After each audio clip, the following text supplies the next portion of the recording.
Hello! Kamusta? May giniling at saka yung topping anak ko. Birthday kasi niya ngayon. Samahan niyo po ako. Simple lang to. Ayan. Painit na ako ng mantlang. Ayan. Isa-isa lang. Kunti.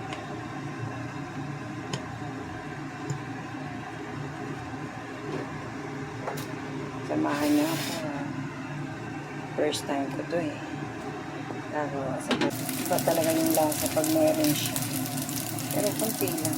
Huwag masyadong marami. Samali niya sa katawan. Hindi masyadong naririnig yung ano. So susunod, bibili ako ng bango-bango.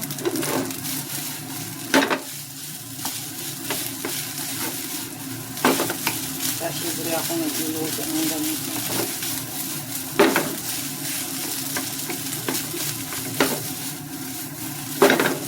Yan. Asabi natin ito. Tapos sunod. Yung ano naman. Nagsihaw tayo ng yakin nito. Para itapin na. Yun lang. Hindi ako may kasi. Wala lang ako yun.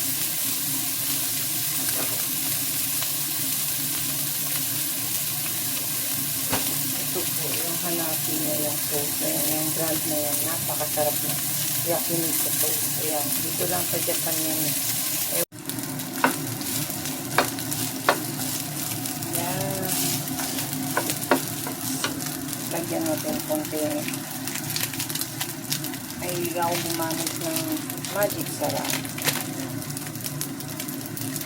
Kasi iba talaga yung lasa pag meron siya. Pero kunti lang. Huwag masyadong marami. Samali niya sa katawan.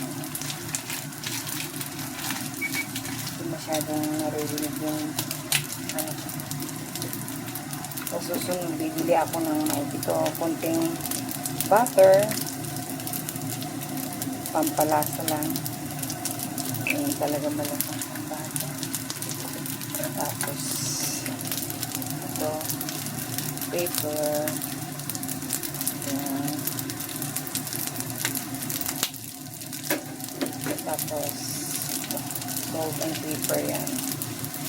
Yan na.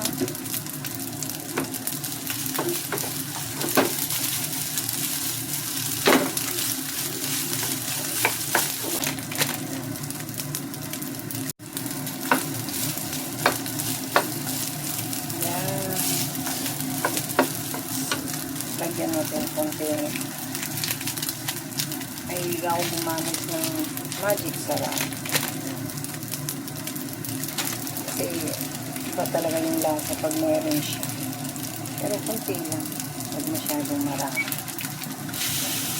Samali niya sa katawan. Hindi masyadong naririnig yung ano. So susunod, bibili ako ng ito, konting butter. Pampalasa lang. Ayan talaga malakas ang butter. Tapos ito paper. Ayan. Tapos salt and pepper yan.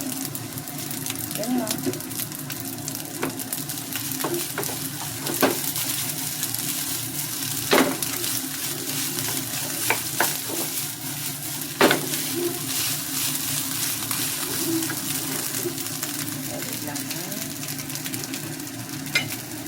Bango-bango.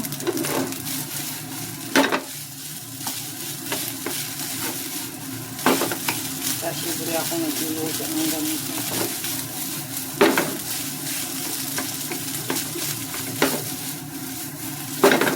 Yan. Yan. Susunod. Yung ano naman. Nagsihaw tayo ng yakin nito. Para itapin na. Yun lang, hindi ako mahilig maglagay ng betchin. Wala sa kitchen ko. Mm, may mga garlic kasi ayaw niyo yung amoy at saka lasa. Ayan, done na.